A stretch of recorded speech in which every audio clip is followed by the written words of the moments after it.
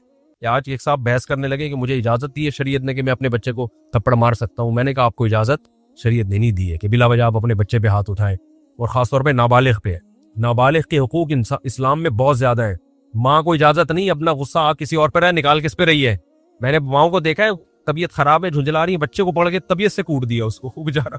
بعض بچے ماں کی چنگیز خان جیسی مائیں ہوتی ہیں, وہ بچے ٹھٹر کے ان کی جو گروتھ ہے نا وہ ہی رک جاتی ہے ان کی. اتنا سختی کا ماحول انہوں نے گھر میں دیکھا ہوتا ہے. تو یہ نہ باپ کے لیے جائز ہے اور نہ ماں کے لیے. تو اس میں علماء کے واقعات بھی سناؤں گا کہ اپنی اولاد کو مارنے سے پہلے کیا ان کے اصول تھے کہ ہم زیادتی نہ کر بیٹھے. تو یہ بھی ہے. اچھا خیر, تو جلدی سے بات کو یہ سمیٹ کے ختم کرتا ہوں. یہ کیا ہو گیا وہ. تو رسول اللہ صلی اللہ علیہ وسلم کی محفل میں حضرت جبریل آئے تو حضرت عمر فرماتے ہیں, تو حضرت عمر رضی اللہ تعالیٰ عنہ فرماتے ہیں فلبثت ملیہ, میں نے جب یہ منظر دیکھا تو میں بہت دنوں تک ٹھہرا رہا. یعنی کچھ دن گزرنے کے بعد بھی حضرت عمر کی ہمت نہیں ہوئی کہ نبی سے پوچھے کہ یا رسول اللہ یہ کون تھے, یہ کیا ہے احترام, کہ بھئی ایسا نہ نبی صلی اللہ علیہ وسلم ناراض ہو جائے. خود کیوں نہیں بتا رہے بھئی, یہ اہم بات ہوتی تو آپ صلی اللہ علیہ وسلم تو خود معلم تھے, خود بتاتے. تو فرماتے ہیں کچھ دن کے بعد خود نبی نے مجھ سے پوچھا کہ عمر جانتے وہ شخص کون تھا؟ میں نے کہا اللہ اس کے رسول ہی زیادہ جانتے ہیں. فرمایا ھذا جبریل اتاکم یعلمکم دینکم, یہ جبریل تھے انسانی شکل میں آئے تھے تمہیں تمہارا دین سکھانے کے لیے. اس سے پتہ چلتا ہے کہ تعلیم کا صرف یہ طریقہ نہیں ہے کہ استاذ بیٹھ کے بچوں کو پڑھاتا رہے سارا دن بیٹھ کے. یہ نیچرل وے آف ٹیچنگ ہے کہ ایک ماحول بنا دیا, ایک شخص آ رہا ہے صحابہ اچھا پھر ایک تعجب کی فضا قائم کی گئی تاکہ نا ان کو یہ محفل یاد رہے. اگر ایسا ہی ہوتا وہ نارمل ڈریس سفر والے ڈریس میں آتے تو یہ تو نارمل مجلس ہے, بھائی کوئی مسافر آیا. ایسا ایک مخمصے میں ڈالا گیا کیونکہ جب کوئی ایسی عجیب سی محفل ہوتی ہے نا تو دماغوں میں بیٹھ جاتی ہے, اس کا ایک ایک منظر یاد رہتا ہے. تو اس سے ماحول کی تبدیلی کا بھی انسان پہ اثر پڑتا ہے. تو صحابہ کیا کر رہے ہیں, نبی صلی اللہ علیہ وسلم سے سوال پوچھنے سے پہلے ایک اور واقعہ سنا کے بس یہ میں ٹاپک ختم کرتا ہوں. ایک اور واقعہ ہے، حدیث میں آتا ہے کہ آپ صلی اللہ علیہ وسلم نے ظہر یا عصر کی نماز پڑھائی، صحیح حدیث ہے، اس میں آپ نے 4 کی جگہ 3 رکعتیں پڑھاتی. کتنی؟ 3. اب صحابہ سوال نہیں پوچھ رہے کہ یا رسول اللہ یہ آپ سے غلطی سے ایسا ہوا ہے، کیا ہوا ہے؟ خوف زدہ. حضرت ابو بکر اور عمر بالکل پیچھے بیٹھے ہوئے ہیں.